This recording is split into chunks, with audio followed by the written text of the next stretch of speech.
ان کے والد گرامی کا بھی یہی عقیدہ تھا، پیر سید فدا حسین شاہ صاحب کا بھی یہی عقیدہ، علامہ صاحبزادہ اعجاز احمد رضوی صاحب برکاتہ اللہ علیہ کا بھی یہی عقیدہ، سب کا، چھوٹوں کا بھی بڑوں کا بھی یہی عقیدہ ہے۔ میری ماں بہنیں بچے جو گھر میں موجود ہیں ان کے بھی یہی عقیدہ ہے۔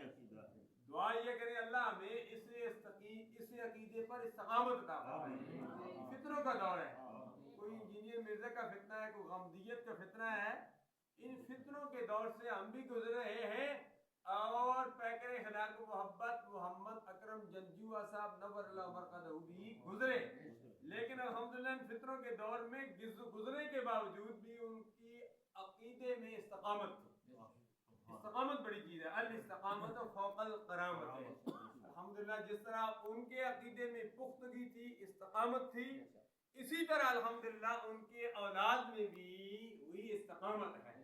دعا یہ کرے اللہ تبارک و تعالیٰ یہ ہم سب کو استقامت عطا فرمائے۔ تو یہ ہم نے نعرہ لگا ختم نبوت کا، الصلاۃ والسلام علیک یا خاتم النبیین۔ تو کچھ پیش کے مصطفیٰ اعلی حضرت عظیم البرکت تھے، میں تھوڑا ذوق کی طرف جاتا ہوں، وہ تو یہ فرماتے ہیں کہ ہم تو یہ نعرہ جو ہے قبر میں بھی لگائیں گے، میں وہ